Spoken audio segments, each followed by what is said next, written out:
Estimados alumnos, avanzando con el curso,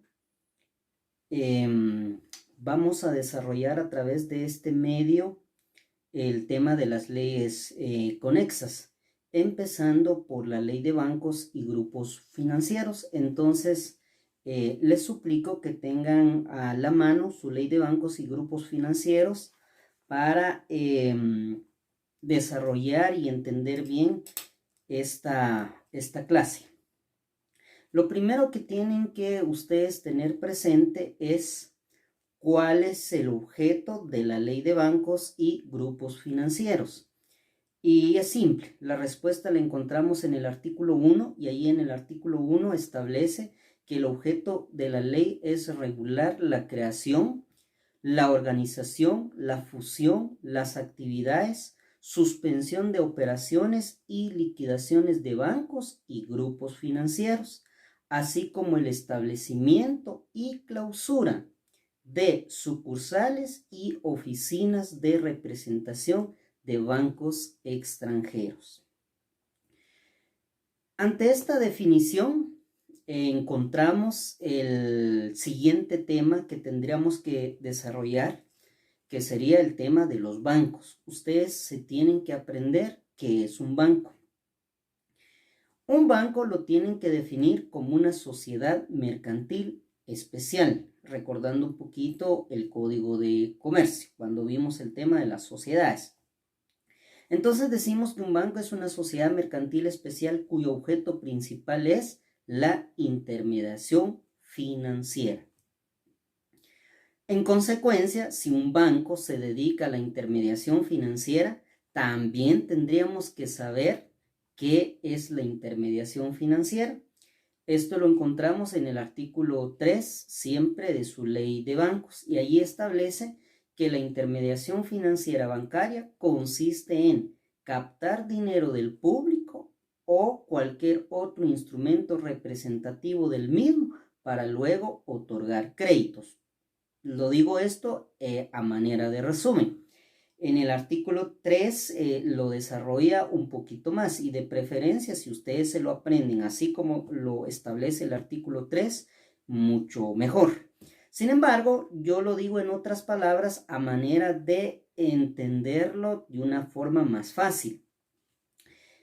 Si ustedes se dan cuenta qué es lo que se realiza en los bancos, o sea, si alguna vez ustedes han ido a un banco, ¿qué es lo que han realizado?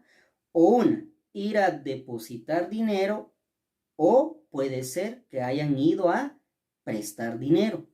Eso es lo que se le llama intermediación financiera, es decir, aquella actividad que hace el banco que capta dinero del público o cualquier documento o instrumento representativo del mismo. Estamos hablando de cheques, de letras de cambios, de pagaré, para luego con ese mismo dinero otorgar créditos.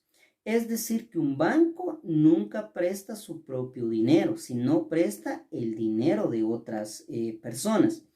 Los bancos comúnmente se pelean porque usted deposite dinero con ellos, pero ¿por qué? Hasta inclusive le ofrecen un interés.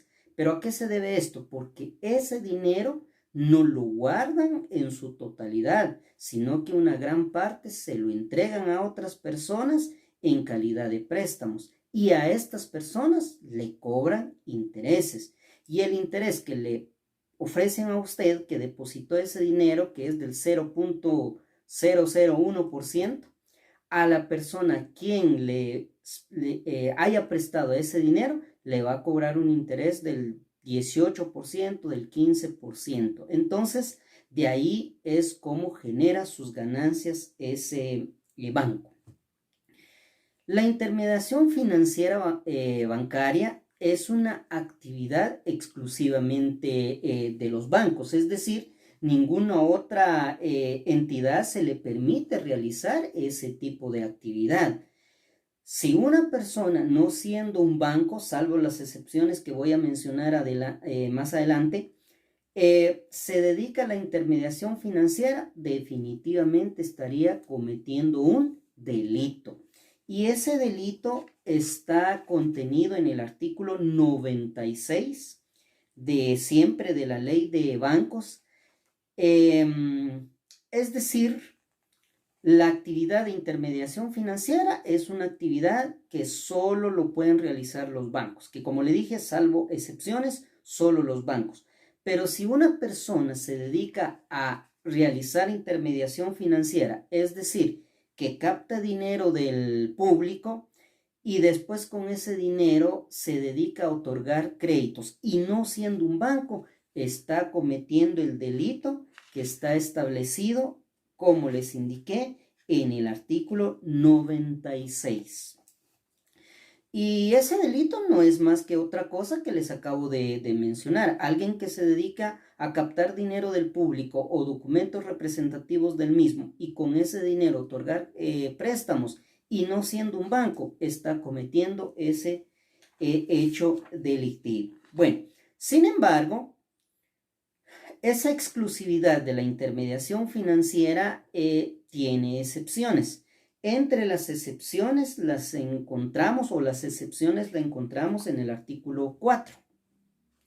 En el artículo 4 ahí establece quienes se excluyen de esta prohibición y que de alguna manera se pueden dedicar a realizar intermediación financiera. Entre ellos, por ejemplo, tenemos las cooperativas, las sociedades mutualistas, las asociaciones comunitarias, también están las empresas comunitarias asociativas, las organizaciones no gubernamentales, etc. Pero tienen que comprender que estas entidades están regidas por normativa específica y ellos prácticamente tienen un fin muy distinto a lo que es un banco. Para eso, si ustedes quisieran ampliar el tema, tendrían que tener a la mano la ley de entidades de microfinanzas y entes de microfinanzas sin fines de lucro, que está contenido en el decreto número 25-2016. Ahí van a encontrar ustedes específicamente en el artículo 2 que esta ley pues va a tener como objeto regular estas entidades que les acabo de mencionar, excepto a las cooperativas, que ellos se rigen por su propia normativa, que es la Ley General de Cooperativas.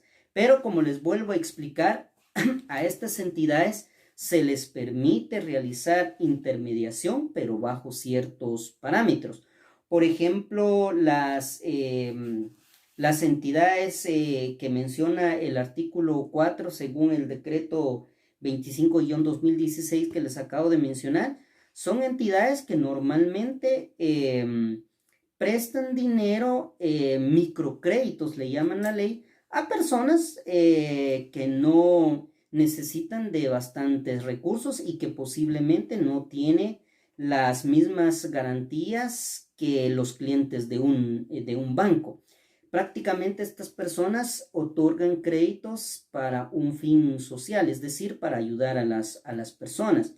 Los bancos no lo hacen tanto con esa finalidad, sino que ellos lo hacen con la intención de lucrar. O, por ejemplo, en el caso de las cooperativas, si ustedes se dan cuenta, las cooperativas, ellos prestan dinero no a cualquier persona, ellos le prestan dinero a sus asociados, es decir, el dinero lo captan de sus asociados y se lo prestan a sus propios asociados y lo hacen con la finalidad de lucro. No lo hacen con la intención de obtener una ganancia. Es cierto, las cooperativas también cobran intereses, pero recuérdense que la cooperativa también tiene gastos. Entonces ese interés sirve para gastos de funcionamiento, por ejemplo, pagar luz, agua, renta, los empleados, etcétera, porque si no, ¿de dónde se va a mantener esta cooperativa? Pero su finalidad es ayudar a sus asociados. En cambio, el banco, por el contrario, lo que realiza esa actividad que realiza es con la finalidad de lucro.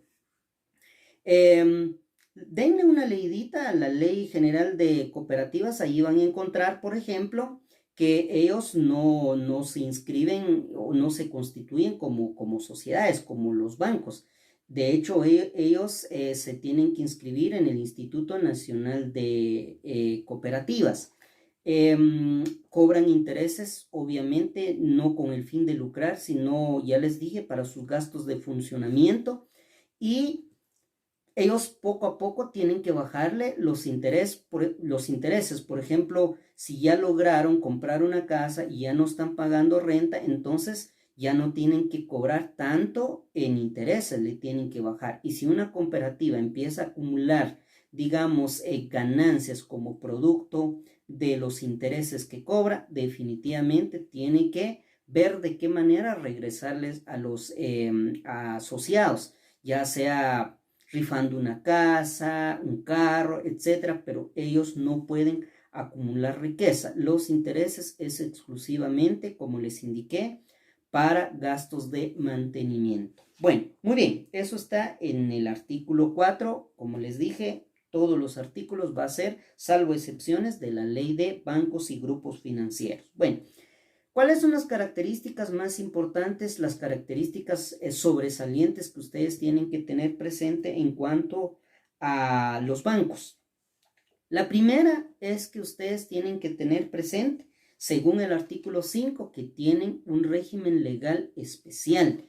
Es decir, que ellos tienen su propia normativa. Por eso es que en doctrina hasta inclusive ya se habla del derecho bancario. Y esto porque así lo establece el artículo 5, indicándonos que la ley de bancos se rige por, no hay un orden ahí, hay un orden que establece qué ley se le debe aplicar a los bancos. Y en primer lugar no está la ley de bancos. Fíjense que curiosamente en ese artículo 5 establece que se rige en primer lugar por su ley específica.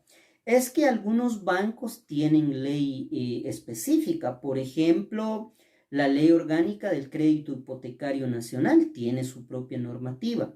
La ley orgánica del Banco de los Trabajadores, es decir, el Banco de los Trabajadores también tiene su propia normativa.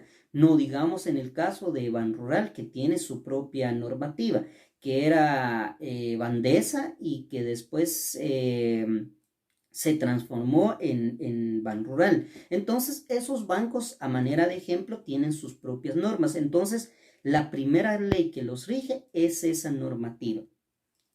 En segundo lugar, van a ser regidos por la ley que estamos analizando, es decir, la ley de bancos y grupos financieros. Y en tercer lugar, por las disposiciones que emite la Junta Monetaria. Ese es el primer grupo y en ese orden que les mencioné van a regirse los bancos.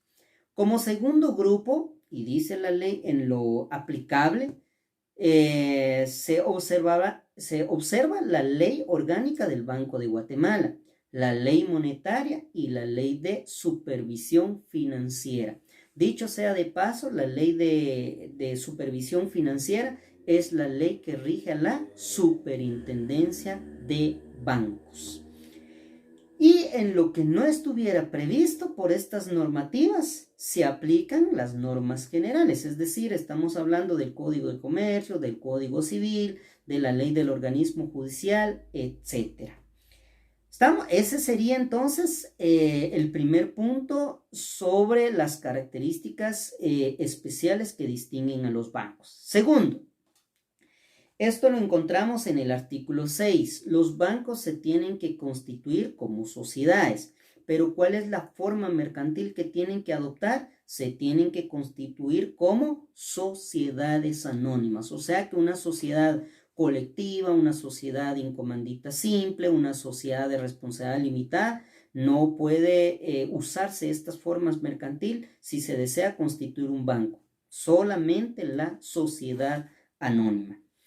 ¿Qué otra característica encontramos que es especial? Y es que los bancos tienen un procedimiento específico para su constitución, o sea que no se aplica el procedimiento que vimos con ustedes para constituir una sociedad conforme a lo establecido en el Código de Comercio, sino que ellos se rigen por un trámite que está regulado en los artículos 7 y 8 de la Ley de Bancos. Para empezar, ubiquémonos en el artículo 8. Ahí establece el primer paso para constituir un banco. Y lo primero que se tiene que hacer es hacer una solicitud ante la Superintendencia de Bancos. No se les olvide, por favor, que la Superintendencia de Bancos, según el artículo 133, último párrafo de la Constitución, se encarga de vigilar e inspeccionar a los bancos, a las sociedades financieras, a las aseguradoras, a los almacenes generales de depósito, en fin, a todas aquellas entidades que se dedican a actividades de naturaleza financiera. Esa es la finalidad de la Superintendencia de Bancos.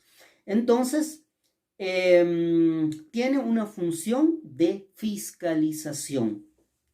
La Superintendencia de Bancos está ahí atrás del Banco de Guatemala. Se ingresa a un lado del Palacio de Justicia, es decir, por donde está la Torre de Tribunales. Ahí está su entradita para ir a la Superintendencia de Bancos. Bueno, entonces regresando con el trámite que les había mencionado, lo primero que se tiene que hacer es presentar la solicitud ante la Superintendencia de Bancos cumpliendo con los requisitos legales. Ahora, los requisitos no es necesario mencionarlos porque realmente son un montón. De hecho, ustedes tendrían que acudir al reglamento para la constitución de bancos y ahí echarle una ojeada de cuáles son los requisitos que se tienen que cumplir. Aquí solo tenemos que decir que se presenta la solicitud ante la Superintendencia de Bancos cumpliendo con los requisitos que establece la ley como paso número 1. Paso número 2, ¿qué se tiene que hacer con esa solicitud? Establece siempre el artículo 8 en su segundo párrafo que se tiene que mandar a publicar esa solicitud a costa del interesado. ¿Y dónde se tiene que publicar? En el diario oficial y en otro de mayor circulación. Ahora bien, en esta normativa, en esta ley, no indica cuántas publicaciones se tiene que hacer. Únicamente señala que se tiene que publicar en el diario oficial y en otro de mayor circulación. Aquí es donde nos tenemos que ir al reglamento que les mencioné hace un momento para la constitución de bancos, que está en la resolución de la Junta Monetaria 78-2003, y ahí nos indica que tiene que ser 3 veces en el diario oficial y en otro de mayor circulación por un término de 15 días se hace esa publicación. Bueno, el siguiente paso es la investigación que tiene que hacer la Superintendencia de Bancos. Eso lo podemos encontrar ahora en el artículo 7, en el tercer párrafo. Recuérdense que la Superintendencia de Bancos tiene que emitir un dictamen a la Junta Monetaria, pero antes de emitir su dictamen tiene que investigar. ¿Sobre qué tienen que investigar? Sobre cada uno de los puntos que establecen en los incisos de ese artículo 7. Para darles un ejemplo, porque como les dije, yo espero que tengan su ley de bancos a la mano y le puedan dar leída a esto que estamos mencionando. Por ejemplo, tienen que investigar si los estudios de factibilidad presentados son amplios, son suficientes. Recuérdense que un estudio de factibilidad es un estudio que se realiza en cuanto si es oportuno, si es conveniente constituir un nuevo banco, porque recuérdense que los bancos no son como cualquier entidad. Ellos manejan dinero de la sociedad. Y si un banco, por ejemplo, llega a quebrar, no solo quiebra el banco, sino puede quebrar a un montón de personas que son clientes del banco, que definitivamente son parte de la sociedad, tienen familia y es un gran problema. Por eso entonces tiene que estudiar tiene que investigar sobre este estudio de factibilidad presentado, si es suficiente. También el origen y el monto del capital. Vamos a ver más adelante con ustedes que el capital para constituir un banco son de 151 millones de quetzales. No cualquier persona puede tener esa cantidad de dinero. Estamos hablando de 151 millones de quetzales. No sé si se recordarán, pero para constituir una sociedad se constituye con 200 quetzales, según el Código de Comercio. Aquí son 151 millones de quetzales. Entonces, se tiene que investigar el origen de ese capital, el monto también, si realmente tienen esa cantidad de dinero. También tienen que analizar sobre la solvencia económica, seriedad y honorabilidad de los socios. Es decir, estamos hablando de 151 millones de quetzales. Y resulta que una persona sí efectivamente lo tiene, pero ¿de dónde obtuvo ese dinero? ¿Y quién es esa persona? De repente es un narcotraficante. ¿Y qué va a pasar si es un narcotraficante el que hizo esa aportación o parte de las aportaciones para formar el capital? Lo hizo un narcotraficante. Se le van a congelar las cuentas y en lo que se investiga se está perjudicando un montón de personas que posiblemente hicieron depósito ya cuando este banco empiece a operar. Entonces tiene que investigar la honorabilidad, en este caso, de los socios. Bueno, en fin, ahí encuentran sobre qué va a investigar la Superintendencia de Bancos. Una vez que ya haya realizado esta investigación, ahora lo que tiene que hacer es emitir su dictamen. Este dictamen se lo tiene que emitir a la Junta Monetaria, lo tiene que elevar junto con el expediente. ¿Para qué? Para que finalmente la Junta Monetaria resuelva si autoriza o deniega la constitución de un banco. Eso está en el artículo 7, en el primer párrafo.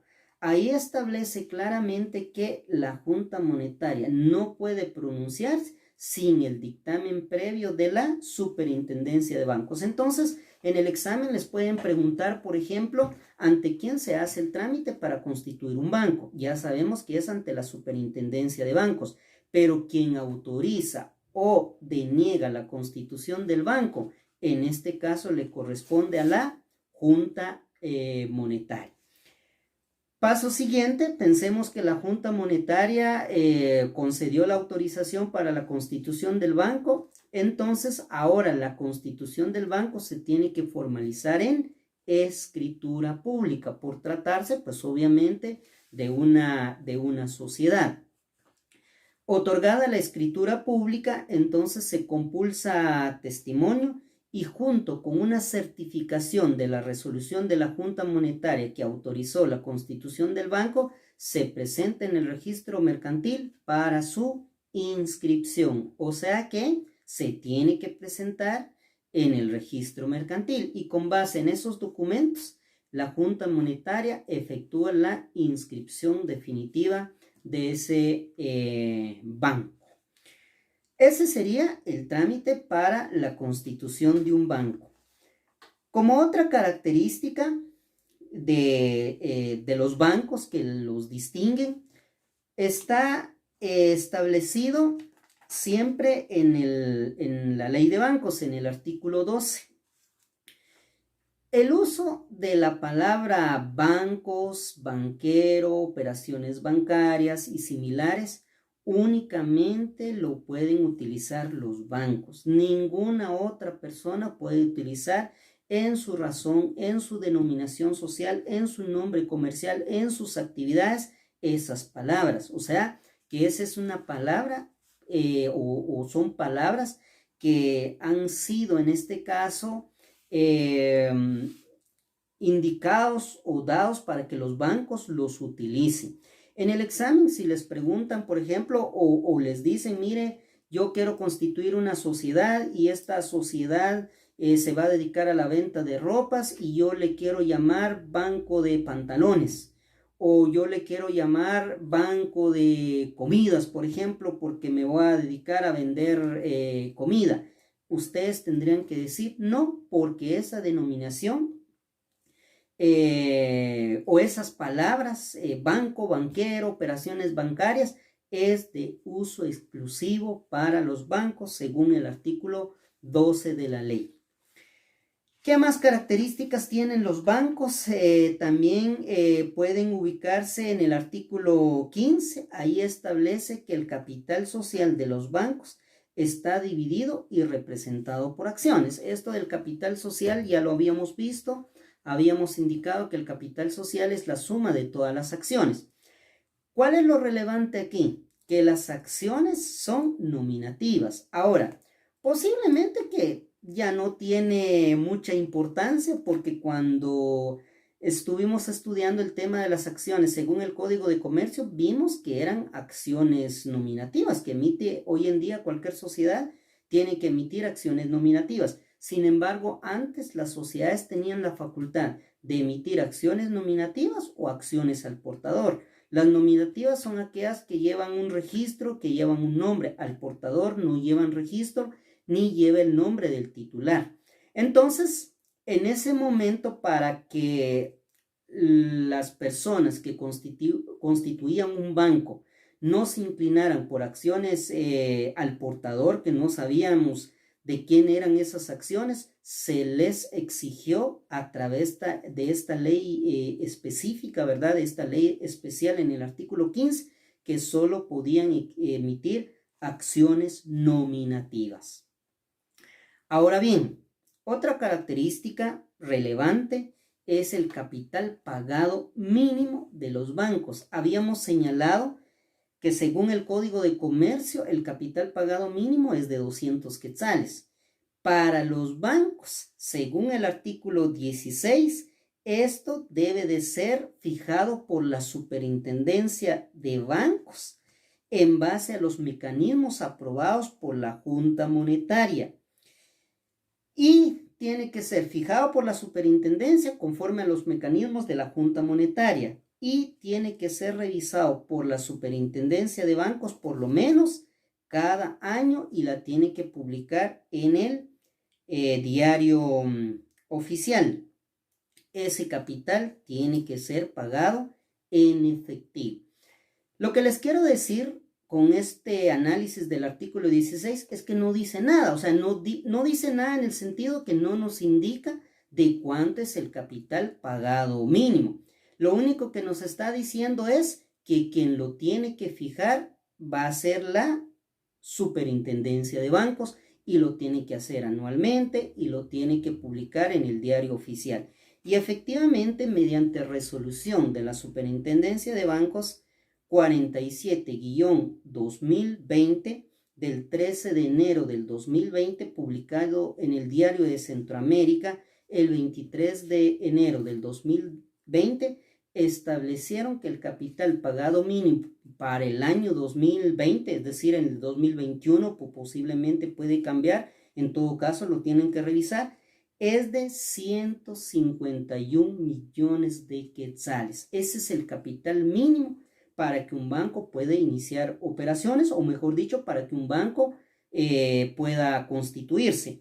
Y si es un banco de ahorro o préstamos para la vivienda, el capital mínimo son de 48 millones de quetzales. Yo les sugiero que busquen esa resolución, tiene que ser parte de sus normas para los fines del examen privado, la resolución 47-2020 de la Superintendencia de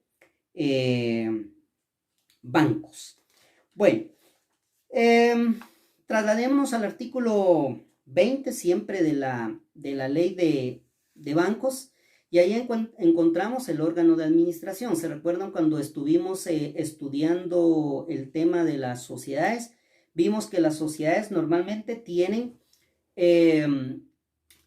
tres órganos principales: el órgano supremo de soberanía, el órgano de administración y el órgano de fiscalización. En cuanto al órgano de administración, que es el órgano que se encarga de ejecutar las decisiones del órgano supremo, es el órgano que se encarga de administrar y representar, puede ser por un administrador único o puede ser por un consejo de administración conforme al Código de Comercio. Pero conforme a la ley de bancos, que es la que prevalece. En el artículo 20, ahí establece que un banco tiene que tener un consejo de administración. No puede tener un administrador único, tiene que ser un consejo de administración integrado por 3 o más administradores. El siguiente tema que vamos a desarrollar es lo relacionado a los grupos financieros, que ustedes lo encuentran en el artículo 27 de la ley de bancos.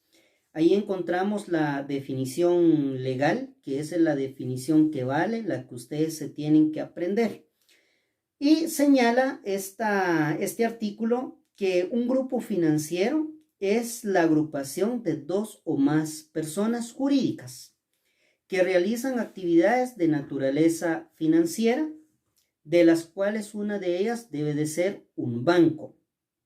Y existe entre ellos control común por relaciones de propiedad, de administración, de uso de imagen corporativa o sin existir esas relaciones, según acuerdo, existe común entre ellos. Existe un control común entre ellos.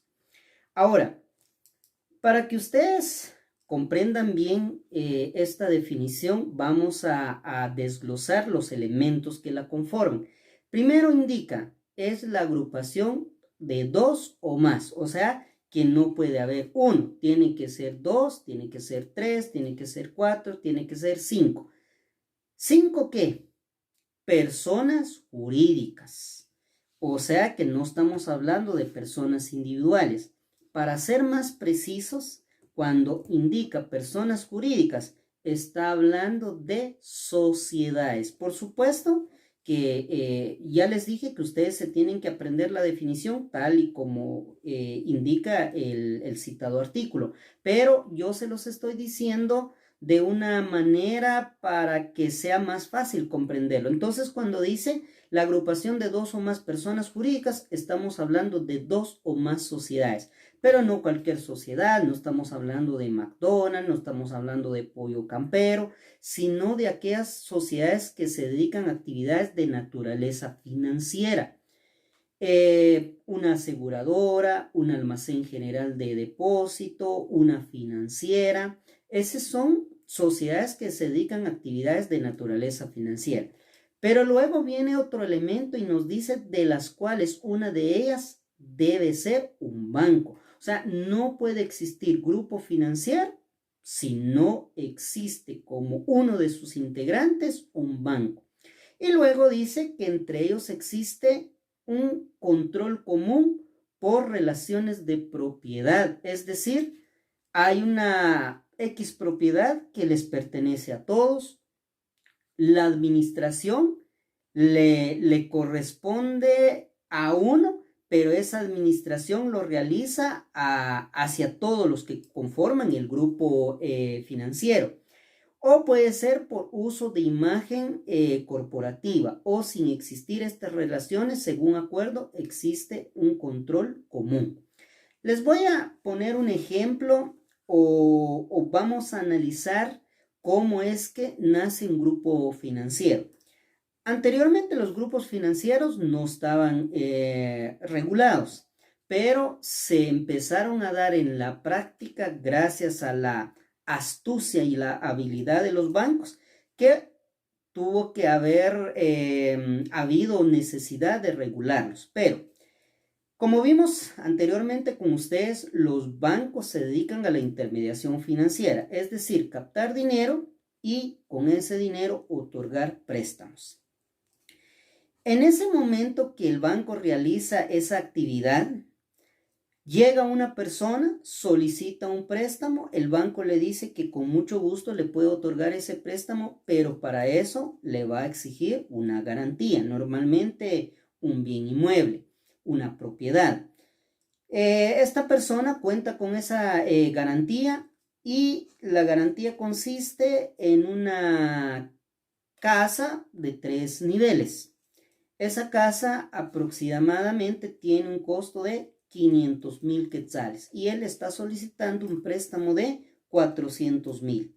El banco le dice que sí, efectivamente, le puede prestar esos 400,000 quetzales, ya que la garantía pues es de 500,000 quetzales y sí cubre en caso de que él no llegara a pagar. Pero el banco le exige una condición más. ¿Y cuál es esa condición?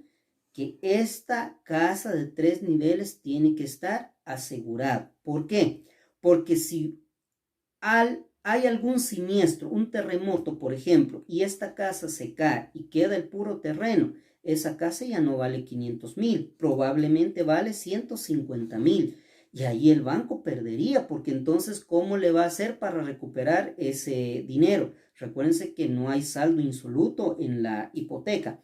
Entonces, le dice el banco a esta persona para que le acepte esta casa en calidad de garantía bajo la figura de la hipoteca, lo tiene que asegurar. Viene la persona, le hace la siguiente pregunta al banco: ¿y usted me puede vender un seguro? Recuérdense que los bancos, ¿cuál es el objeto de ellos? Intermediación financiera. La venta de seguros lo realizan, es decir, la actividad aseguradora, eso lo realizan las aseguradoras. Vender un seguro, ofrecer seguro, eso lo hacen las aseguradoras, según la ley de la actividad aseguradora. Un banco no puede realizar ese tipo de actividad. Pero el banco, pues en un primer momento le dice: mire, fíjese que yo no le puedo vender eso, vaya con una aseguradora. Pero esta situación que les acabo de explicar ocurre 3, 4, 5 veces al día, todos los días. ¿Se imaginan qué cantidad de personas está comprando seguro gracias al banco? Entonces el banco se da cuenta que ahí hay una oportunidad de vender seguros y ganar sobre esos seguros que vende. Es decir, el banco dice: le gano por el préstamo y yo le debería de ganar también sobre las primas del seguro. Pero como sabe que el banco no puede operar seguros, entonces dice: ¿cómo voy a hacer para que, sin ser una aseguradora, puedo vender seguros? Bueno, es fácil. Hay que recordar quiénes mandan en una sociedad.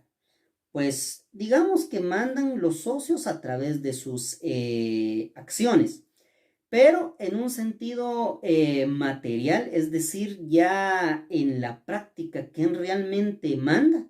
Pues el que tenga más acciones, es decir, el accionista mayoritario. Entonces lo que hace el banco, o sea, el banco como persona jurídica, compra más del 50% de las acciones de X aseguradora. Y con eso se garantiza que el banco se vuelve accionista de esa aseguradora y prácticamente la maneja. Por darles un ejemplo, supongamos que hay un banco que se llama Azul y compra más del 50% de las acciones de la aseguradora que se llama Bonaire. Ahora el Banco Azul es accionista mayoritario de la aseguradora Bonaire. Ahora es el que toma decisiones. Y probablemente una de las primeras decisiones que toma es cambiarle la denominación social, cambiarle el nombre comercial, y dice: ya no se va a llamar aseguradora Bonaire, ahora le voy a llamar aseguradora Azul. Lo mismo puede hacer con una financiera, lo mismo puede hacer con un almacén general de depósito. Va comprando más del 50% de las acciones con la finalidad de controlarlas. Y una vez que ya compró todas las acciones, ahora es el que manda en esas aseguradoras, en esa financiera, en cualquier otra sociedad que se dedica a actividades de naturaleza financiera. En consecuencia, les va cambiando la imagen. En vez de llamarse financiera gris, le va a llamar azul. En vez de llamarse almacén general de depósito verde, le va a llamar azul. Entonces así es como comienza un control común. Entonces, la próxima vez que un cliente le diga, ¿y usted me puede vender un seguro? ¿Qué va a decir el banco? Sí, se lo puedo vender, pero no lo está vendiendo directamente el banco, sino lo está vendiendo su aseguradora, por decirlo de alguna manera. Pero como tiene la misma imagen corporativa, eso ni se dan cuenta las personas. Piensan que quien se los está vendiendo es directamente el banco. Y eso es lo que se conoce como un grupo financiero.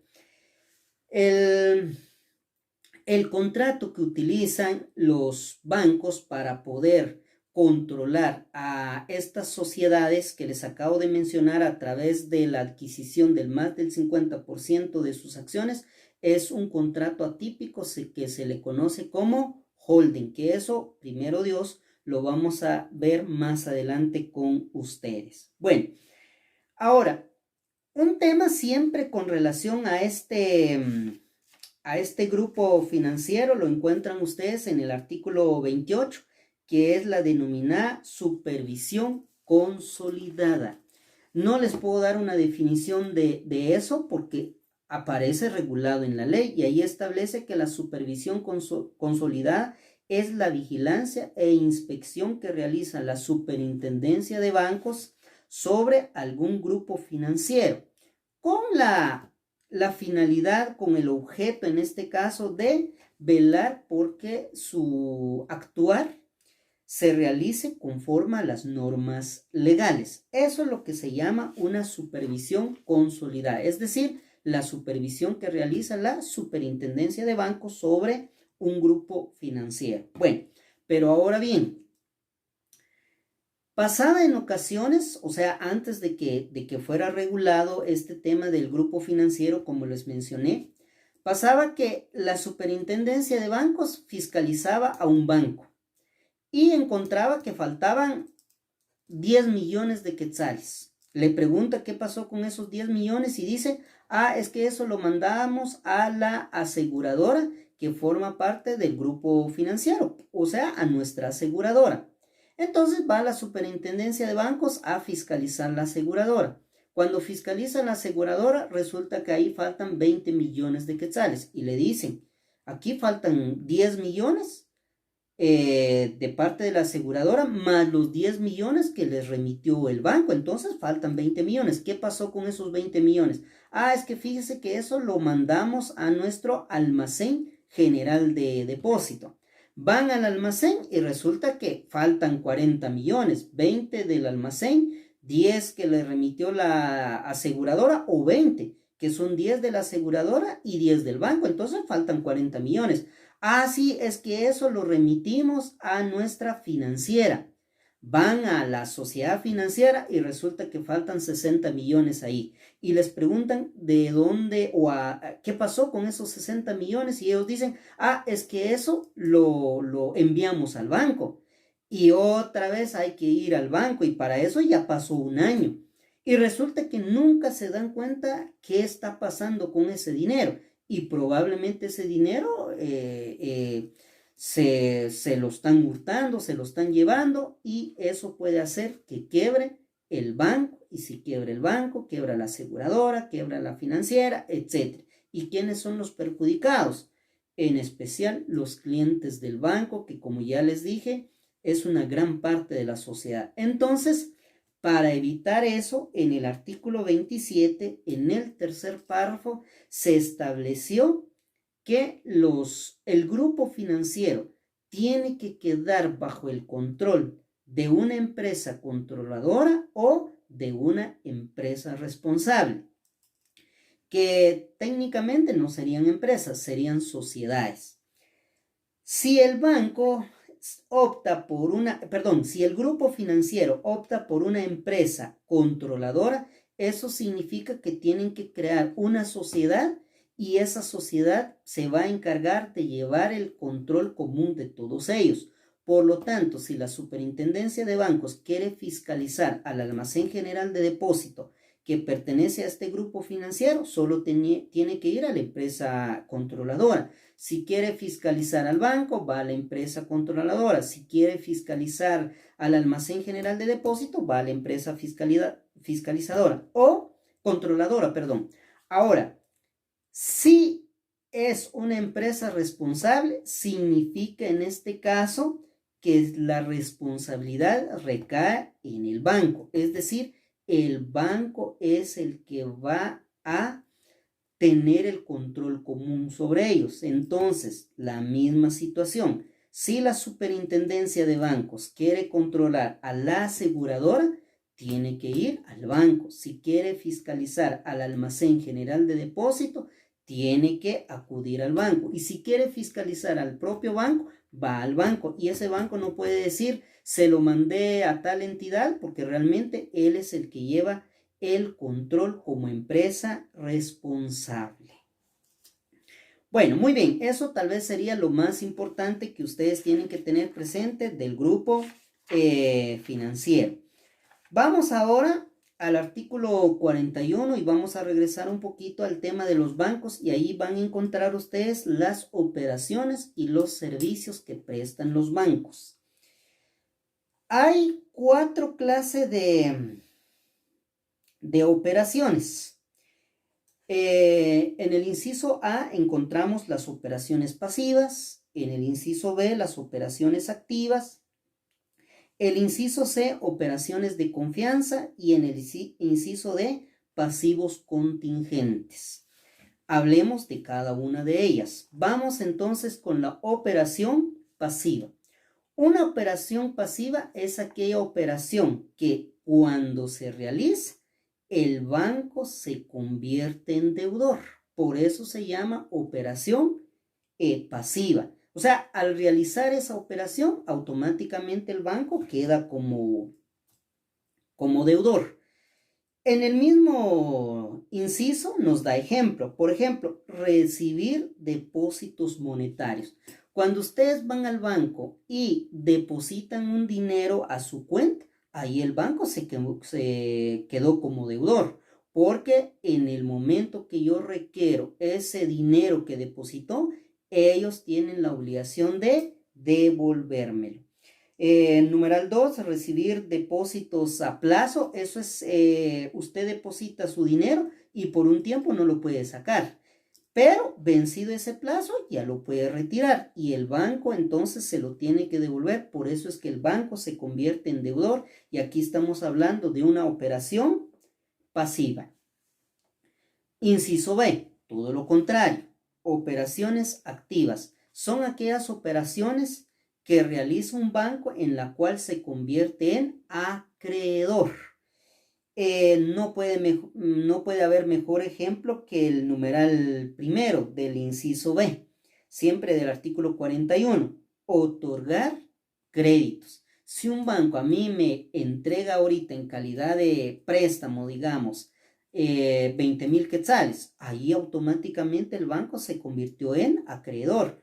Y yo estoy obligado a devolver esos 20,000 quetzales o la cantidad que me haya prestado el banco, más sus respectivos intereses, comisiones, gastos, depende cuáles son los términos de ese contrato, ¿verdad? Numeral 2, ahí establece realizar descuento de documentos. Este es un contrato que lo vamos a ver más adelante con ustedes, al igual que el contrato de tarjeta de crédito, al igual que el contrato de factoraje, ¿verdad? Normalmente ahí los bancos nos quedamos como deudores y ellos como acreedores. Por eso es que son operaciones que le llamamos operaciones activas. Bueno, en el inciso C encontramos las operaciones de confianza.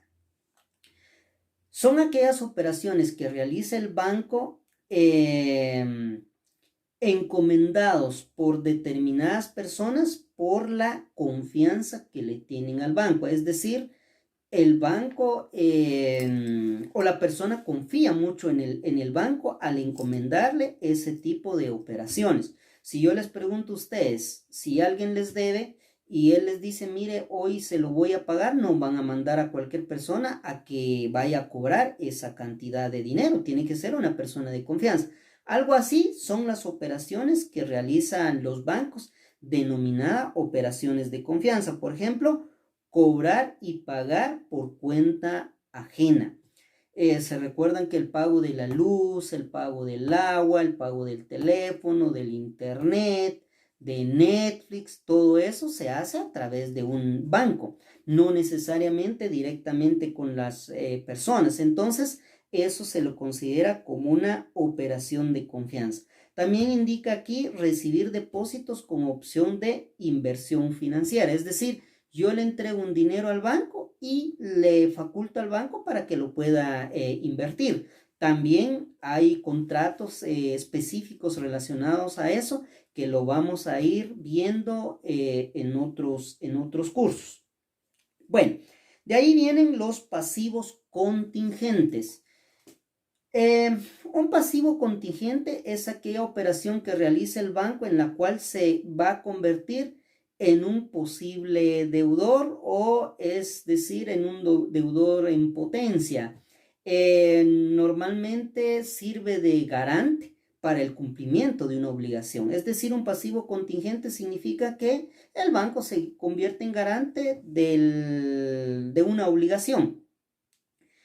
O sea que no es un deudor inmediato, sino que va a depender de algún acontecimiento que se da en lo futuro. Por ejemplo, establece la ley como pasivos contingentes, otorgar garantías.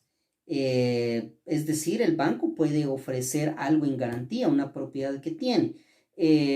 A favor de su cliente, pero tendría que ser un cliente sumamente especial para que pueda el banco ofrecer una garantía. También pueden prestar avales. Aquí estamos hablando de algún título de crédito y el banco es el avalista. Por ejemplo, yo le digo al banco, fíjese que yo necesito emitir títulos de crédito porque quiero agenciarme de dinero para financiar un proyecto que tengo, pero a mí me piden un aval, entonces yo quiero que usted sea mi avalista. El banco de repente dice, no, entonces voy a retirar mi cuenta que tengo con ustedes. Pero como soy un buen cliente, entonces el banco dice, no me conviene perder a este cliente, entonces está bien, yo voy a ser su avalista. Bueno, en todo caso, en el inciso D, ahí encuentran ustedes los pasivos contingentes. Por último, tenemos los servicios que prestan los bancos. Servicios, es decir, el banco en este caso, aparte de las operaciones que realiza, presta determinados servicios y la misma normativa indica cuáles son esos. Por ejemplo, ellos pueden actuar como fiduciario. También lo vamos a relacionar con el contrato de fideicomiso, que lo vamos a ver oportunamente. También indica, por ejemplo, comprar y vender moneda extranjera. Ya ven ustedes que en los bancos una de las actividades que realizan, aparte de recibir dinero, también usted puede ir a comprar, es decir, le venden en este caso moneda extranjera, o en su caso se lo compran. Eso es un servicio. Otro servicio que, a manera de ejemplificar, está en el numeral 6, arrendar cajías de seguridad. Las cajías de seguridad son como cajas fuertes que tienen los bancos para que usted pueda guardar ahí cualquier tipo de documento de suma importancia, una carta, una prueba, una fotografía, un video. Usted puede depositarlo ahí. Comúnmente, para abrir esa cajilla se necesitan 2 llaves. Una llave la tiene el banco y otra llave la tiene el particular, el usuario de ese servicio. Y para poderla abrir se tienen que utilizar las 2 llaves. Bueno, muy bien, con eso entonces tenemos el tema de operaciones y servicios que prestan los bancos. Ahora trasladémonos al artículo 63, siempre de su ley, y allí encontramos un tema muy importante que se refiere al secreto bancario. El secreto bancario es aquella obligación que tienen los bancos de no proporcionar información a ninguna persona, de cualquier naturaleza que sea, sobre la identidad de los depositantes. Yo siempre les recalco que el artículo 63 está regulado, que es el secreto bancario, y de ahí pueden ustedes aprenderse. Muchas ocasiones yo no se los digo tal y como está en la ley, pero lo hago con la finalidad de decirlo en palabras más sencillas para que sea más fácil su comprensión, en consecuencia sea más fácil entender lo que indicó la normativa y así que se me quede más fácil también. Entonces, en el artículo 63 hace una aclaración, salvo la normativa sobre el lavado de dinero. O sea que si es tema de lavado de dinero, se aplican otras normativas, es decir, hay otras regulaciones, pero excluyendo el tema sobre el lavado de dinero, ahí establece que los gerentes, los funcionarios, los empleados del banco no pueden divulgar información sobre la identidad de los depositantes. ¿Qué ejemplo podríamos mencionar ahí de identidad de los depositantes? Es decir, el nombre de sus clientes, dónde viven sus clientes, cuánto dinero tienen sus clientes, cuál es el número de teléfono de sus clientes, es decir, toda la información que le preguntan a uno cuando apertura una cuenta. Eso no se puede divulgar y tiene sentido, porque si se pudiera divulgar eso, muchas personas estarían expuestas. Imagínense que yo solo llamo al banco y pregunte, mire, fulano de tal es cliente de ustedes, sí. ¿Me puede decir cuánto dinero tiene? Tiene tanto. ¿Me puede indicar dónde trabaja, dónde vive, cuál es su número de teléfono? A la persona lo secuestran, lo extorsionan, entonces ahí está la razón del por qué no se puede revelar esa información. Ahora, concentrémonos siempre en el primer párrafo del artículo 63 para responder a la siguiente pregunta. ¿Con orden judicial se puede revelar esa información? Es decir, si llega una orden de juez a un gerente de una entidad bancaria y le indican que tiene que proporcionar cierta información de identidad del depositante, podría en este caso conceder esa información ya que emana de una resolución judicial. Pues si nos concentramos en el artículo 63, claramente establece que a ninguna persona individual o jurídica, pública o privada. Cuando dice pública, prácticamente ahí quedó el juez, abarcó el órgano jurisdiccional. O sea que yo, si soy gerente de un banco, aunque sea con orden judicial, yo no proporcionaría ese tipo de información. Ahora, por supuesto que el artículo 63 admite excepción. Y la excepción está en el segundo párrafo. Y si ustedes lo revisan detenidamente, no está incluido el juez todavía. Los bancos a quienes sí le pueden suministrar información según el segundo párrafo del artículo 63. Dice aquí, o establece aquí, se exceptúan las limitaciones a que se refiere el párrafo anterior, la información que los bancos deban proporcionar. ¿A quién? A la Junta Monetaria. O sea, la excepción sería información a la Junta Monetaria. Al Banco de Guatemala. O sea, este es el segundo que está dentro de las excepciones, el Banco de Guatemala. Luego dice a la Superintendencia de Bancos. Y luego indica a la Superintendencia de Administración Tributaria, es decir, a la SAT. Y luego indica y la información que se pueden intercambiar entre bancos. Pero hablando de personas públicas, como personas que están exceptuadas de esa prohibición que no se puede proporcionar información inclusive a las personas públicas. ¿Quiénes están exceptuadas? Está, repitiendo, la Junta Monetaria, está el Banco de Guatemala, está la Superintendencia de Bancos y está la Superintendencia de Administración Tributaria. A ellos sí se les puede proporcionar información. Los bancos sí están obligados a proporcionar información. Y estas personas tampoco pueden revelar esa información, excepto párrafo tercero, con orden judicial.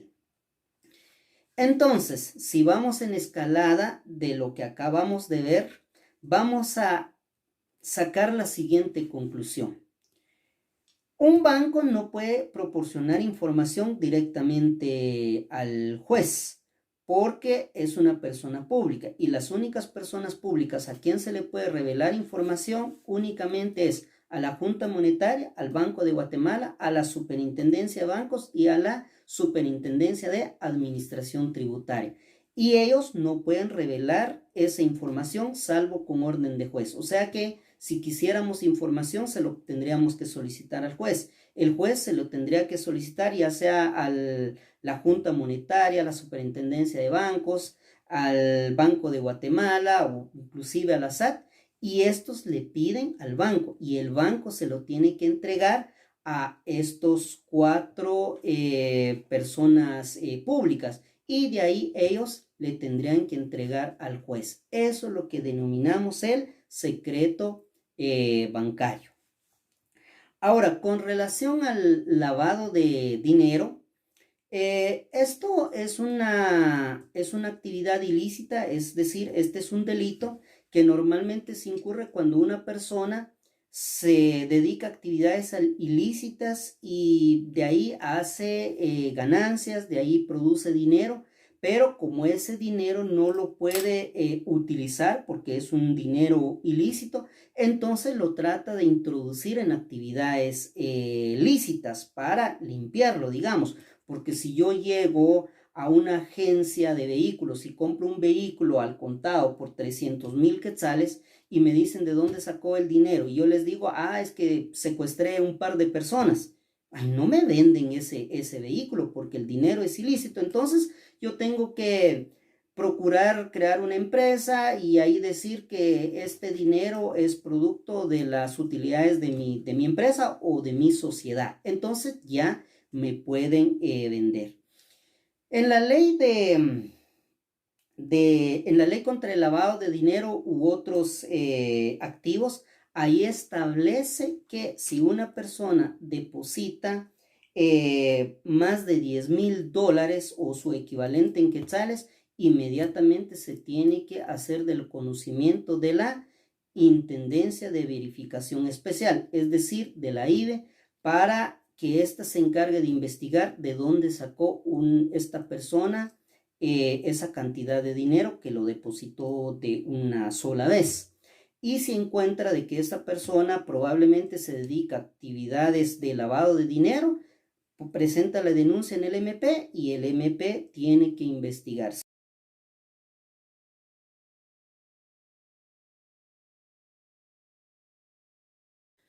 Ahora vamos al artículo 85, siempre de la multicitada ley de bancos. Y ahí encontramos el Fondo para la Protección del Ahorro. En dicha normativa establece que existe una obligación de crear un fondo para proteger el ahorro de las personas que depositan en los bancos, es decir, para proteger sus depósitos. Esta es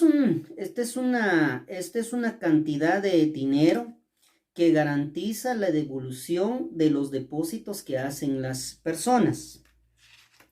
El monto de esa garantía que cubre en este caso a la hora de que el banco llegara a quebrar, por ejemplo, está en el artículo 87 y se establece en un monto máximo de 20,000 quetzales.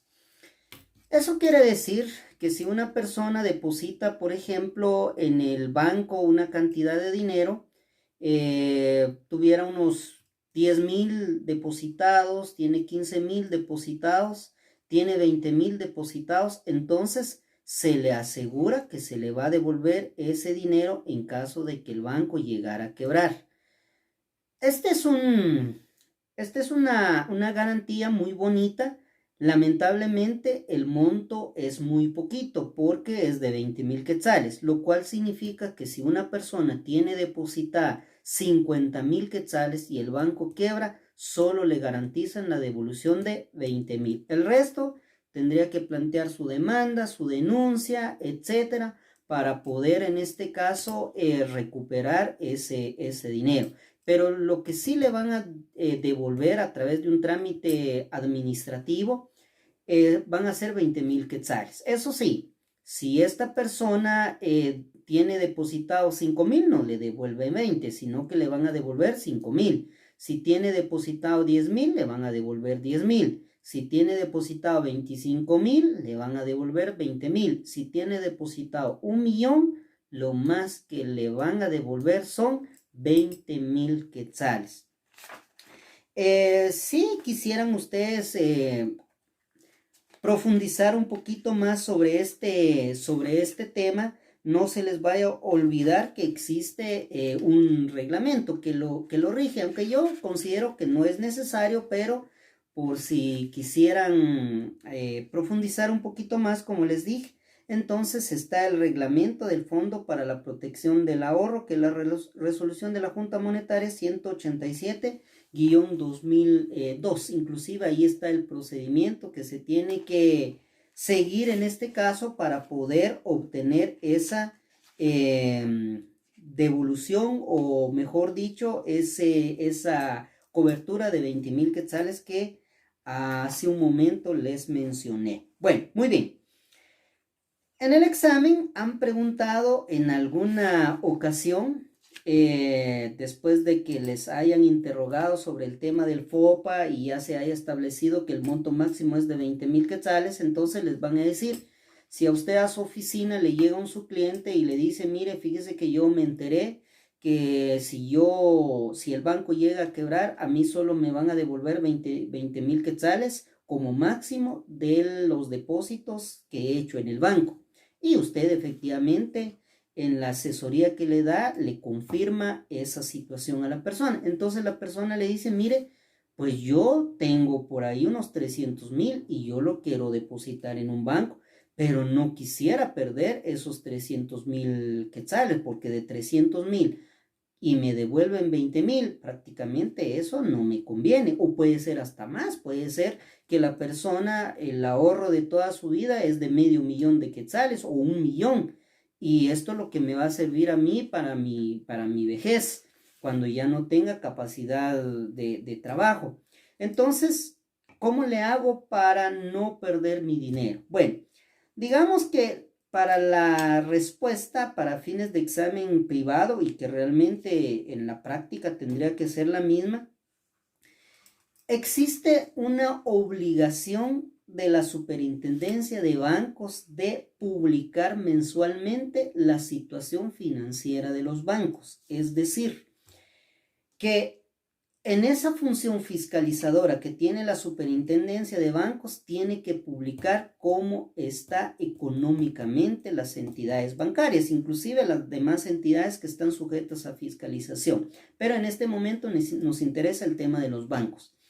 Es un suplemento que publica mensualmente la Superintendencia de Bancos, y ahí yo puedo encontrar cómo está la situación de mi banco. Es decir, en vez de estar leyendo los chistes, el horóscopo, etcétera, yo tendría que estar buscando ese suplemento en la prensa.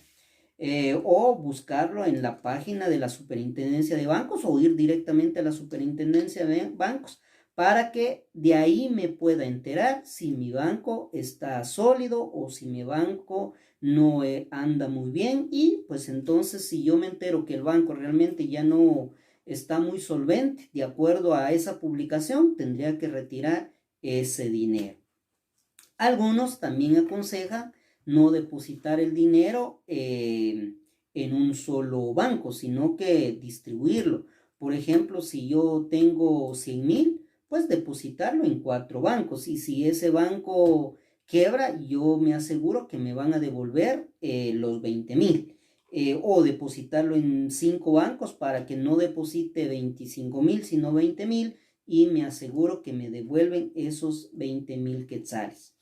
El tema de la publicación que les mencioné hace un momento, eso también está en un reglamento sobre la divulgación de información, según la resolución de la Junta Monetaria 184-2002. Normalmente todos los reglamentos que les he mencionado lo encuentran al final de la ley de bancos, y si no, pues tendríamos que buscarlo, bajarlo en internet, y tiene que ser parte de lo que vamos a tener a la mano, o debemos tener a la mano a la hora de estudiar y a la hora de someternos al examen privado. Bueno, continuando con el análisis de la ley, ahora nos trasladamos al artículo 103, siempre de la ley de bancos.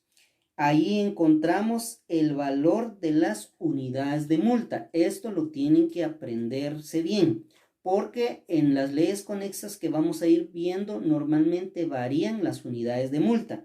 En este caso, aquí nos indica que la unidad de multa es de $1, o sea que aquí la unidad de multa es de $1. Cuando la Superintendencia de Bancos impone una sanción, no impone una sanción diciendo 20,000 quetzales o 40,000 quetzales o $20,000, sino que pone unidades de multa.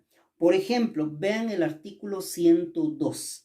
Ahí en el artículo 102, si una persona utiliza indebidamente el nombre en sus relaciones comerciales, se le va a imponer una multa diaria no menor de 100 ni mayor de 500 unidades de multa. Es decir, ahí le van a decir que por estar utilizando un nombre exclusivo para los bancos en su negocio, le vamos a imponer una multa de 100, le vamos a imponer una multa de 500 unidades. Nunca tiene que decir 100,000 quetzales, 20,000 quetzales, sino por unidades. Ahora, ¿cuánto vale una unidad? $1. Por lo tanto, si a la persona le impusieron una multa de 100 unidades, son $100. Si le impusieron 500 unidades, entonces son $100. ¿Cómo me puedo defender? Imagínense que ustedes tienen su cliente que ignoraba esto y puso en su actividad mercantil relacionados a su negocio. De repente es una tienda y puso banco de consumo diario, tratando de llamar la atención de los consumidores. Se dio cuenta la Superintendencia de Bancos y esa persona utilizó ese nombre por un año. Eso quiere decir que le van a imponer una multa por los 365 días que utilizó.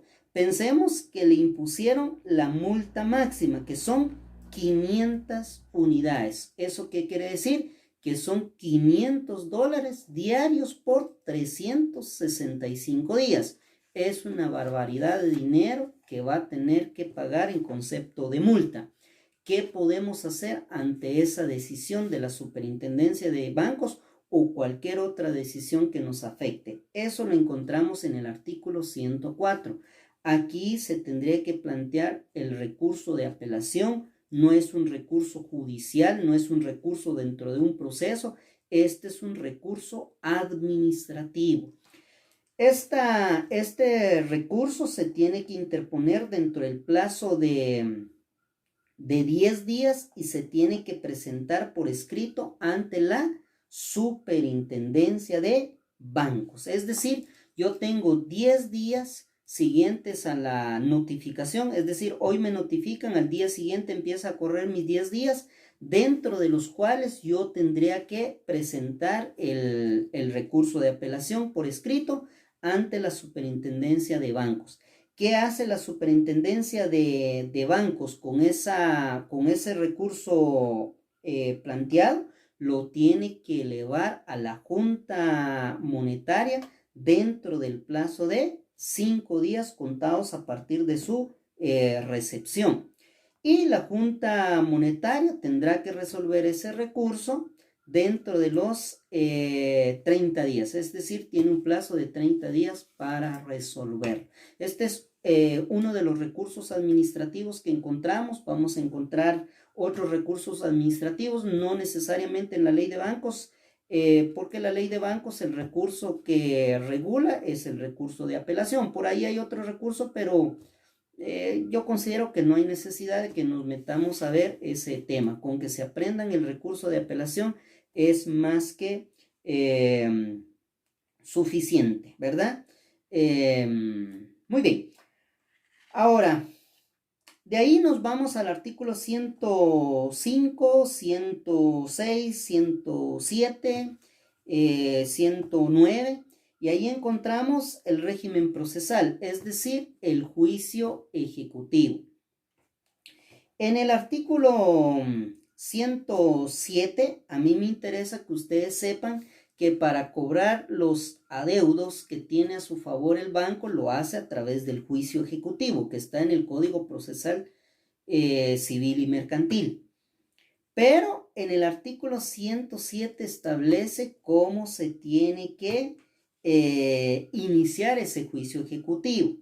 Es decir, una vez presentada la demanda y acompañado el título ejecutivo, establece el 107 que se iniciará señalando día y hora para el remate. O sea que aquí no se hace requerimiento de pago, es decir, no se despacha mandamiento de ejecución donde se ordene el requerimiento de pago, no se hace embargo, no se nombra depositario, en ningún momento se tasan los bienes, no, de una vez se señala día y hora para el remate, porque recuérdense que los bancos siempre van a pedir una garantía antes de otorgar un crédito.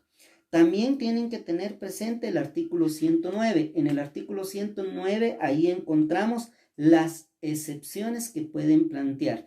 El 116 del Código Procesal Civil y Mercantil, ahí le señalan qué excepciones pueden plantear, hablando de excepciones previas, eso sin contar las excepciones perentorias.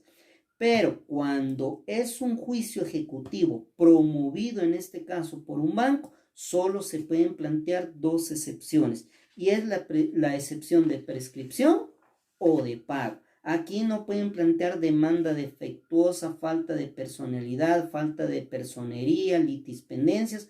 Aquí únicamente usted tiene que exponer a través de esa excepción que ya prescribió el derecho del banco o usted ya pagó. Bueno, para finalizar el análisis de esta ley, por favor, se van a trasladar al artículo 112 y el artículo 113. ¿Qué encontramos aquí? Las entidades fuera de plaza o las entidades offshore. También la normativa nos da una definición, y recalco una vez más que la definición que se tiene que aprender es la definición legal. Y ahí señala que se entenderá por entidades fuera de plaza o entidades offshore aquellas entidades dedicadas principalmente a la intermediación financiera, casi como un banco, constituidas o registradas bajo leyes de un país extranjero que realizan sus actividades principalmente fuera de dicho país. Eso quiere decir entonces que es una entidad cuyo objeto principal es la intermediación financiera, pero que está constituida en el extranjero y quiere iniciar operaciones aquí en Guatemala. ¿Por qué la ley reguló las entidades offshore? Porque si se dan cuenta, sus oficinas centrales están en el extranjero, pero tiene un brazo aquí en Guatemala que está captando dinero.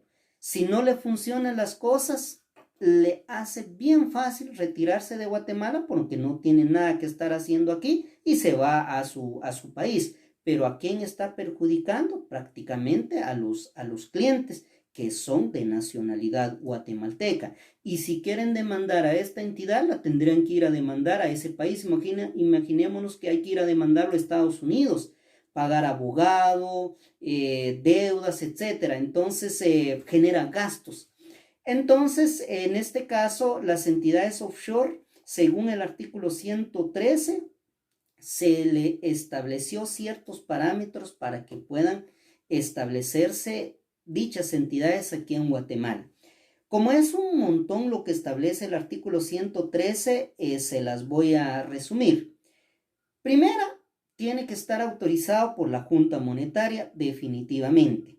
Segunda, tienen que ser parte de un grupo financiero. Tercero, tienen que aceptar ser supervisados por la Superintendencia de Bancos, inclusive por la Superintendencia de Administración Tributaria. Y le tienen que hacer ver a sus clientes que ellos no están cubiertos por el Fondo para la Protección del Ahorro. Muy bien, con eso terminaríamos entonces la primera ley conexa, que es la Ley de Bancos y Grupos Financieros.